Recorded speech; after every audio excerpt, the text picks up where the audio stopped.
नमस्कार. कधी विचार केलाय स्पॅनिशमध्ये कोणाला पहिल्यांदाच भेटल्यावर आपली ओळख कशी करून द्यायची, अशी की समोरच्यावर एकदम भारी छाप पडेल? आजच्या या विश्लेषणामध्ये आपण नेमकी हीच कला शिकणार आहोत. चला तर मग सुरुवात करूया. स्पॅनिश शिकताना हा प्रश्न बहुतेक सगळ्यांनाच पडतो नाही का, की स्पॅनिशमध्ये स्वतःबद्दल सांगायचं तरी कसं? पण काळजी करू नका, हे विश्लेषण पूर्ण झाल्यावर हे काम अगदी सोपं होऊन जाईल.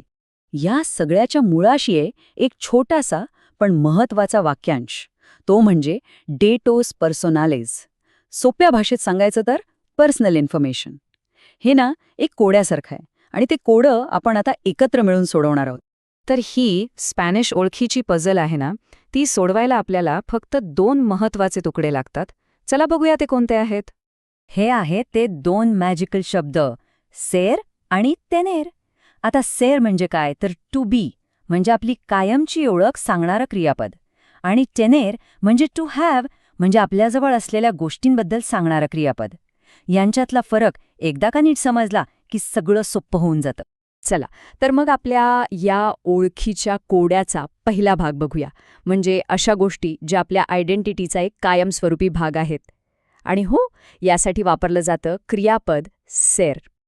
सगळ्यात आधी आणि सगळ्यात महत्वाचं, आपलं नाव म्हणजेच नोम्ब्रे.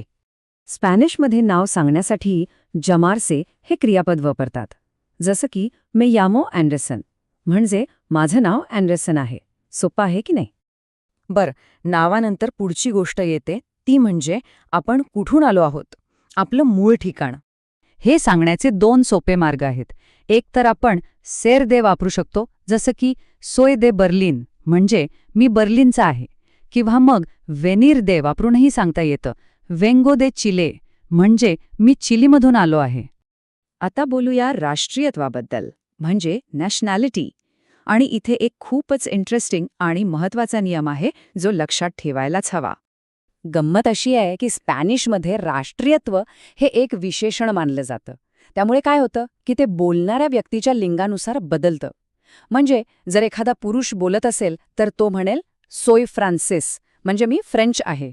पण जर एखादी स्त्री बोलत असेल तर ती म्हणेल सोय फ्रान्सेसा. पाहिलं, फ्रान्सिसचं फ्रान्सेसा झालं. हा फरक खूप महत्वाचा आहे. आपल्या ओळखीचा आणखी एक महत्वाचा भाग म्हणजे आपल्या व्यवसाय.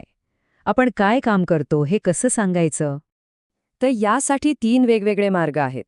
सेर वापरून आपण थेट आपली ओळख सांगू शकतो, जसं की सोई सिएंटिफिका, म्हणजे मी एक शास्त्रज्ञ आहे.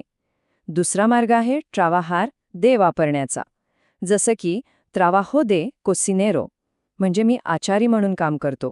इथे भूमिकेवर जोर आहे. आणि तिसरा ट्रावाहार एन वापरून आपण कामाचं ठिकाण सांगू शकतो.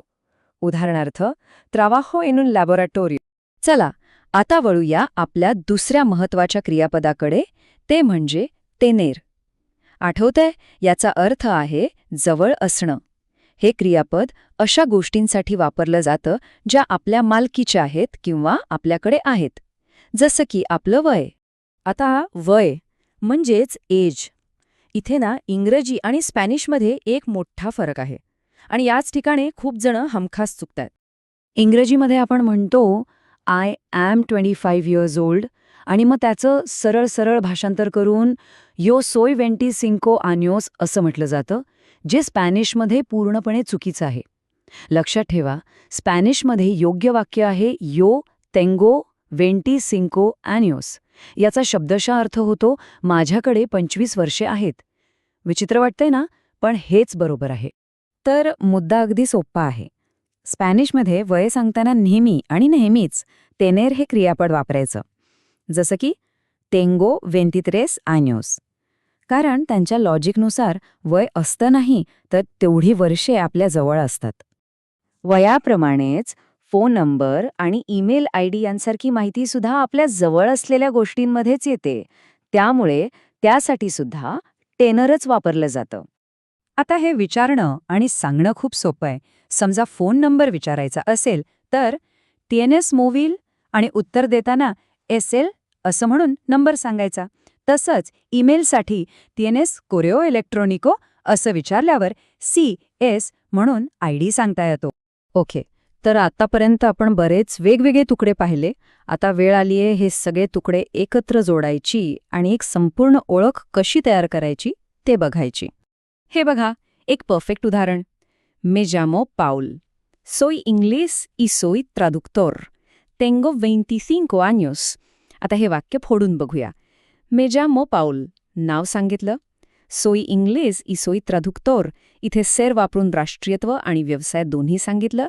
आणि शेवटी Tengo 25 años. tener वापरून वय सांगितलं. पाहिलं, आपण शिकलेले सगळे नियम इथे किती छान एकत्र आलेत. पण तरीही सेर आणि तेनेर कधी वापरायचं यात गोंधळ होऊ शकतो, बरोबर? तर त्यासाठी एक मस्त सोपी युक्ती आहे. याला म्हणूया पासपोर्ट मेमरी ट्रिक. विचार करा की तुमची स्पॅनिश ओळख म्हणजे तुमचा पासपोर्ट आहे. आता पासपोर्टवर काही गोष्टी कायमच्या असतात, जसं की नाव, मूळ ठिकाण आणि समजा व्यवसाय. ही झाली तुमची कोर आयडेंटिटी. या सगळ्यासाठी वापरायचं सेर. आणि काही गोष्टी अशा आहेत ज्या तुम्ही सोबत बाळगता, जसं की तुमचं वय, फोन नंबर, ईमेल. या तुमच्या जवळ आहेत. त्यासाठी वापरायचं टेनेर. आहे की नाही सोपी ट्रिक? तर मग आता सगळं काही स्पष्ट झालंय. आता खरा प्रश्न हा आहे, याओरा कॉलेस तू हिस्टोरिया, म्हणजेच आता तुमची ओळख काय आहे? आज जे काही शिकलात ते वापरून प्रत्येकाने स्वतःची एक छोटीशी स्पॅनिश ओळख तयार करायलाच हवी.